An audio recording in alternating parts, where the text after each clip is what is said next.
Sean todos bienvenidos a su espacio, un encuentro con los clásicos cristianos, en el cual compartimos lectura de los libros que más han influenciado a la iglesia cristiana de todos los tiempos. En esta oportunidad, estamos compartiendo la lectura del libro La soberanía de Dios de Arthur Pink. Hoy continuaremos con la última parte del capítulo 3, la soberanía de Dios en la administración. Dios gobierna a los hijos de los hombres.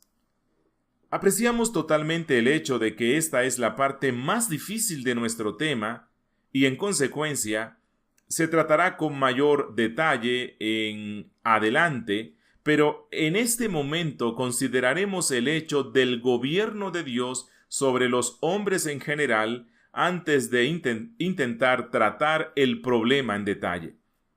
Dos alternativas nos confrontan y entre ellas estamos obligados a elegir. O Dios gobierna o Él es gobernado. O Dios rige o Él es regido. O Dios tiene sus caminos o los hombres tienen los suyos. ¿Y nos es difícil hacer nuestra elección entre estas dos alternativas? ¿Diremos que en el hombre contemplamos a una criatura tan ingobernable que está más allá del control de Dios? ¿Acaso afirmaremos que el pecado ha apartado al pecador tan lejos del 3 veces santo que está fuera de su jurisdicción? ¿O podemos decir que el hombre ha sido dotado de responsabilidad moral y por lo tanto Dios debe dejarlo completamente libre, al menos durante el periodo de su libertad condicional?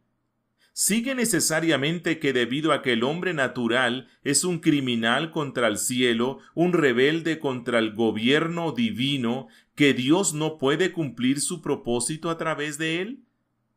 Queremos decir no meramente que Él puede anular los efectos de las acciones de los malhechores, ni que todavía hará comparecer a los malvados ante su tribunal para que se les pueda imponer una sentencia de castigo.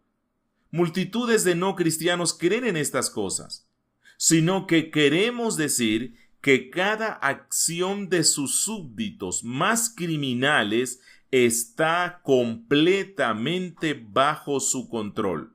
Sí, que el actor, aunque desconocido para sí mismo, está llevando a cabo los decretos secretos del Altísimo. ¿Acaso no fue así con Judas? Y es posible seleccionar un caso más extremo. Si entonces este archirrebelde llevó a cabo el consejo de Dios, ¿hay algún impuesto mayor sobre nuestra fe para creer lo mismo de todos los rebeldes? Nuestro objeto presente no es la investigación filosófica ni la causa metafísica, sino determinar la enseñanza de las Escrituras sobre este tema tan profundo. A la ley y al testimonio, ya que sólo allí podemos aprender sobre el gobierno divino, su carácter, su diseño, su modus operandi, su alcance. ¿Qué ha hecho que Dios se haya agradado en revelarnos en su bendita palabra lo concerniente a su gobierno sobre las obras de sus manos y particularmente sobre aquel que originalmente fue hecho a su propia imagen y semejanza? Hechos capítulo 17, verso 28 dice: porque en él vivimos y nos movemos y somos. ¡Qué gran afirmación es esta! Estas palabras, nótese, fueron dirigidas no a una de las iglesias de Dios, no a una compañía de santos que habían alcanzado un plano exaltado de espiritualidad, sino a un público pagano, a aquellos que adoraban al Dios no conocido y que se burlaron cuando oyeron hablar de la resurrección de los muertos. Y sin embargo, a los filósofos atenienses, epicúreos y estoicos, el apóstol Pablo no dudó en afirmarles que ellos vivían y se movían y tenían su ser en Dios, lo que significaba no solo que debían su existencia y preservación a aquel que hizo el mundo y todas las cosas en él, sino también que sus propias acciones estaban incluidas y por lo tanto controladas por el Señor del cielo y la tierra. Y esta última cláusula se puede comparar con Daniel, capítulo 5, verso 23. Proverbios capítulo 16, verso 1 dice: Del hombre son las disposiciones del corazón, mas de Jehová es la respuesta de la lengua. Notemos, mis amigos, que la declaración anterior es de aplicación general, es del hombre, no simplemente de los creyentes que esto se predica.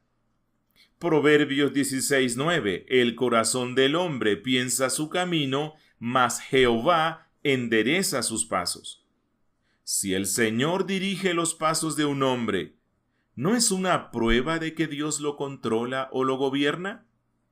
De nuevo en Proverbios 19:21: Muchos pensamientos hay en el corazón del hombre, mas el consejo de Jehová permanecerá.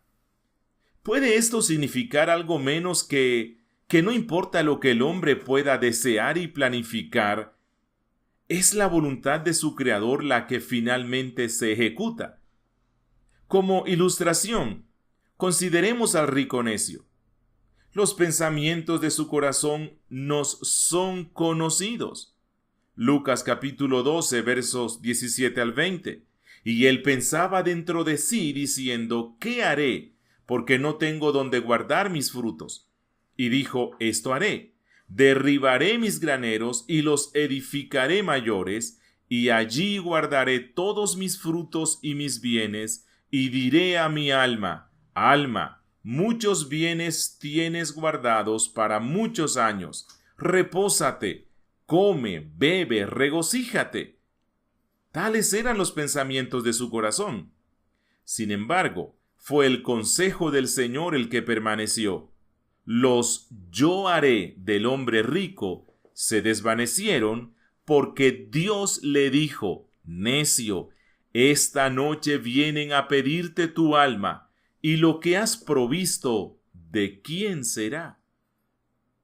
Proverbio capítulo 21, versículo 1 dice: Como los repartimientos de las aguas, así está el corazón del rey en la mano de Jehová, a todo lo que quiere lo inclina. Mi amigo, ¿qué podría ser más explícito?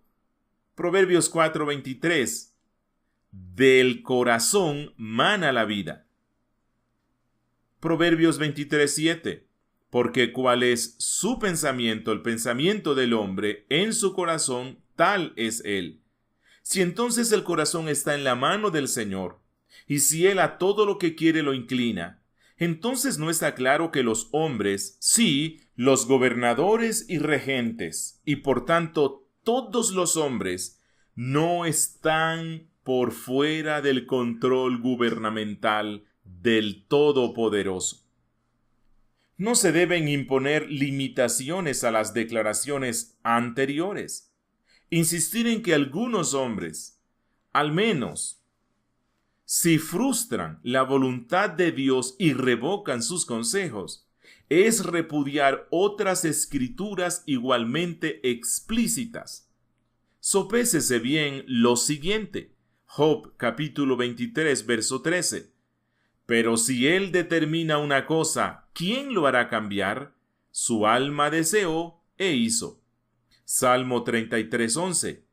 El consejo de Jehová permanecerá para siempre, los pensamientos de su corazón por todas las generaciones.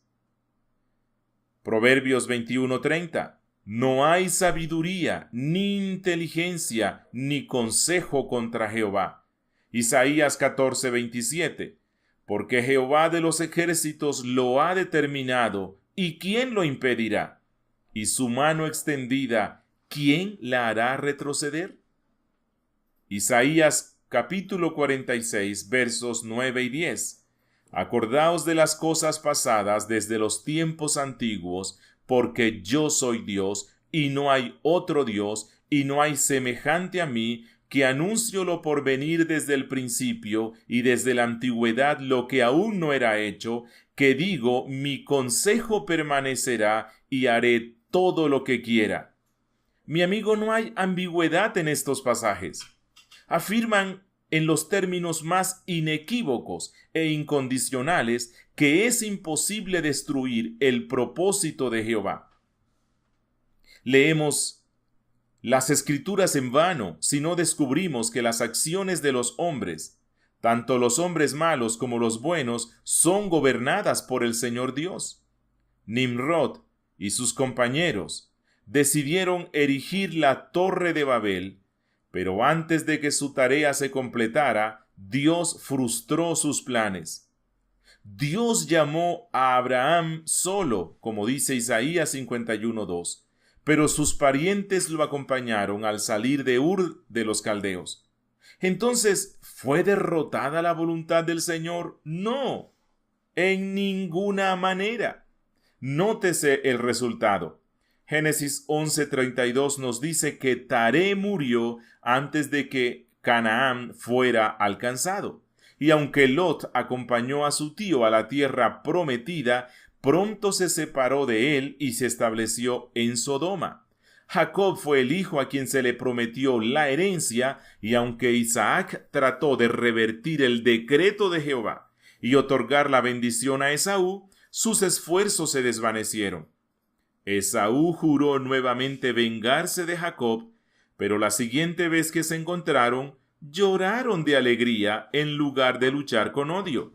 Los hermanos de José determinaron su destrucción, pero sus malos consejos fueron derrocados. Faraón se negó a permitir que Israel cumpliera las instrucciones de Jehová y pereció en el Mar Rojo por sus dolores. Balac contrató a Balaam para maldecir a los israelitas, pero Dios lo obligó a bendecirlos. Amán erigió una horca para Mardoqueo, pero él mismo fue ahorcado en esta. Jonás resistió la voluntad revelada de Dios, pero ¿qué pasó con sus esfuerzos? Los paganos pueden amotinarse enfurecidos y las personas pensar cosas vanas. Los reyes de la tierra pueden levantarse y los gobernantes consultar unidos contra el Señor y contra su Cristo, diciendo: rompamos sus ligaduras y echemos de nosotros sus cuerdas. Salmo capítulo 2, versos 1 al 3. Pero ¿es el gran Dios perturbado o trastornado por la rebelión de sus criaturas insignificantes? No. De hecho, el verso 4 dice: el que mora en los cielos se reirá, el Señor se burlará de ellos. Él es infinitamente exaltado sobre todo, y las mayores confederaciones o los peones de la tierra y sus más extensas y vigorosas preparaciones para vencer su propósito son a su vista todas de poca importancia. Él contempla sus insignificantes esfuerzos, no solo sin alarma alguna, sino que se ríe de su locura. Él trata su impotencia con burla. Él sabe que él puede aplastarlos como a polillas cuando le plazca, o consumirlos en un momento con el aliento de su boca. No es más que una cosa vana que los tiestos de la tierra luchen con la gloriosa majestad del cielo. Tal es nuestro Dios, a él adorad. Noten también la soberanía que Dios mostró en su trato con los hombres. Moisés, que era tardo de habla, y no Aarón, su hermano mayor que no lo era, fue el elegido para ser su embajador al exigir del monarca de Egipto la liberación de su pueblo oprimido. Moisés nuevamente, aunque muy amado, pronunció una sola palabra apresurada y fue excluido de Canaán, mientras que Elías murmura apasionadamente y sufre una leve reprensión, y luego fue llevado al cielo sin ver la muerte. Usa simplemente tocó el arca y fue muerto al instante, mientras que los filisteos se la llevaron con un triunfo insultante y no sufrieron ningún daño inmediato. Las exhibiciones de gracia que habrían llevado al arrepentimiento a una Sodoma condenada no lograron mover a una Capernaum altamente privilegiada. Las poderosas obras que habrían sometido a Tiro y a Sidón dejaron las ciudades de Galilea fuertemente desaprobadas bajo la maldición de un evangelio rechazado. Si ellas habrían de prevalecer en lo primero, ¿por qué no fueron destruidas allí? Si probaron ser ineficaces para rendirse a lo último, ¿por qué llevarlas a cabo? ¿Qué exhibiciones son estas de la voluntad soberana del Altísimo?